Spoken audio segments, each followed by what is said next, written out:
Good morning everyone, I am Aditya and welcome back to the channel. It's around 7:30 am and I am in Jamnagar. After having breakfast at around 8:30 we'll leave to Dwarka. It's a 3 hours drive from here. We have noted down some of the places and timings because the temples will be closed around afternoon point and we have planned accordingly. So we will have breakfast at 8:30 and then we'll leave.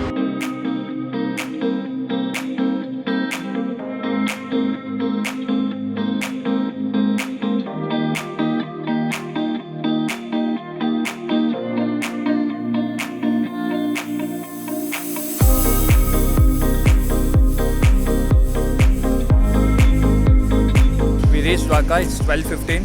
It took us around 3 hours to reach and you can see the temple. So it will close at 1 p.m. We'll go to the Dwarkadish temple as soon as possible. We are not allowed to carry our camera or mobile phone. So I'm just taking my mobile and deposit in the locker out there. We'll visit the temple and then we'll see you soon. So it's 1 o'clock. We finished the darshan and we came. There was queue but there were not many people. Before you go inside the temple, you have to deposit all the electronic devices and your slippers. They will give you a token. So after you finish your darshan and come, you have to give the token and take your belongings.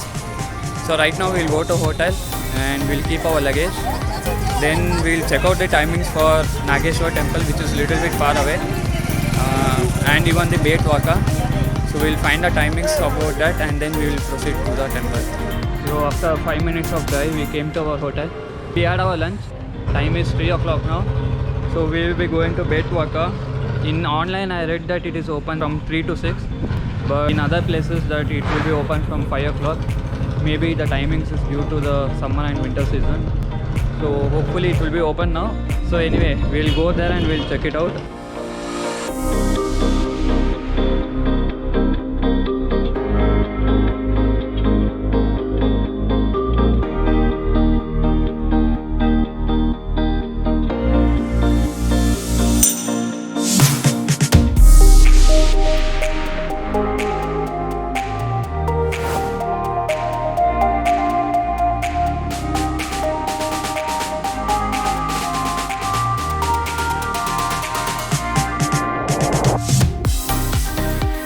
So change of plans, we came to Nageshwar temple instead. Now we'll go to Bet Dwarka. There were not many people here, so our darshan was very quick. And this is about 15 to 20 minutes drive from our hotel, so it's not too far. It is one of the Jyotirlinga as well. Whenever you come to Dwarka, you can come and visit the temple. It is open always, in the daytime. So there is no breaks like how it is in Dwarkadish temple.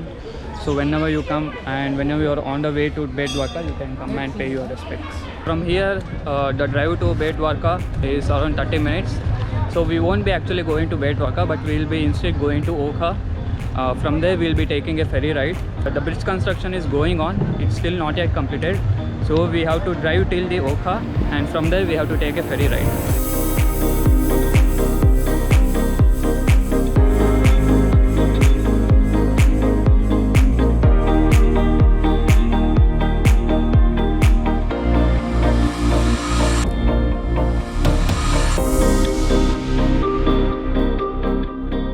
So we reached Okha.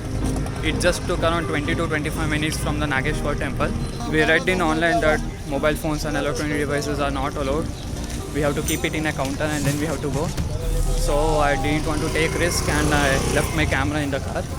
I'm just taking my mobile. So once we get our ferry ride, I will update you guys.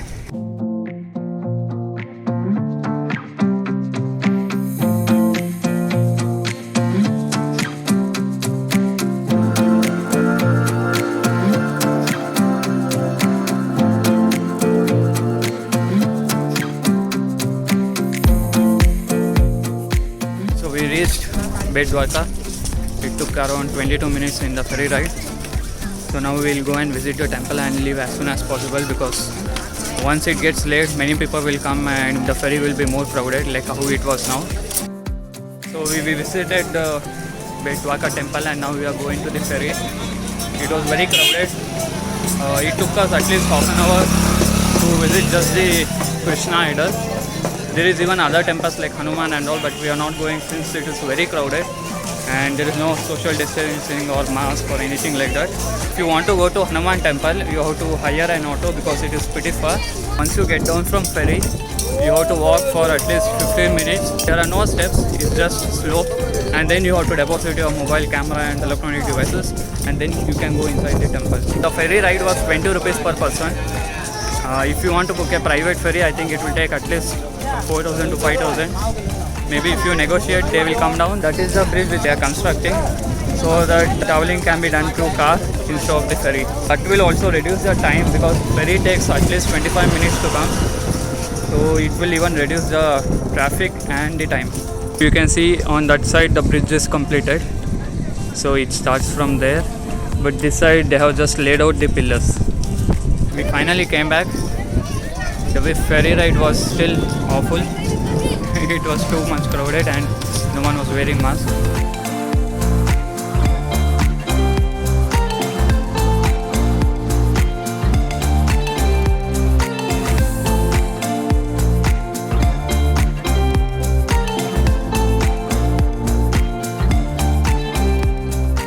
So we came to Rukmini temple.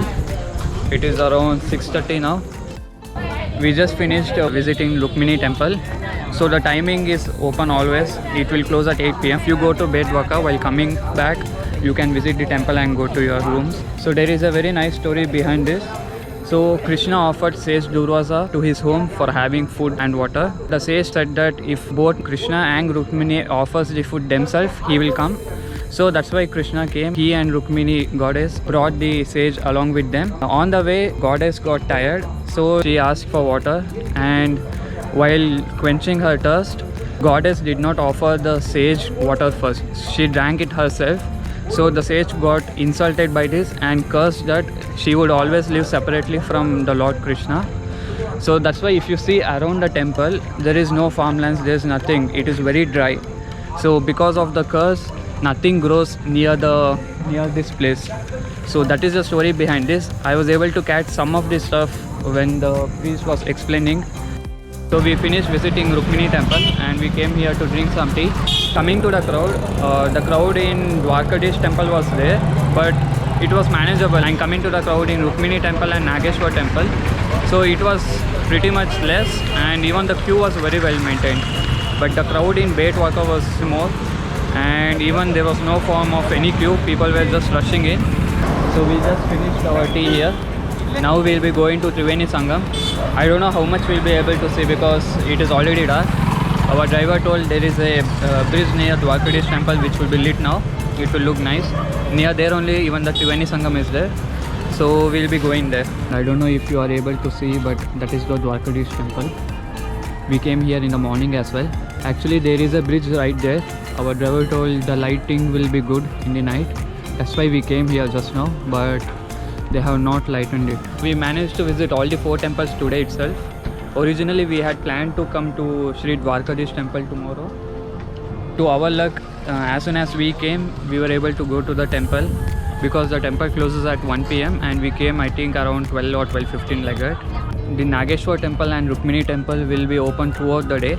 Only in the night, I think after around 7:30 or 8 it will close. Coming to Bet Dwarka, the timings are a little bit tricky because when we saw online it was mentioned that it will be closed between 2 to 5. But when we asked the people who were in the ferry, they told that it will be open throughout the day. So we were not sure exactly when it will be closed or when it will be open.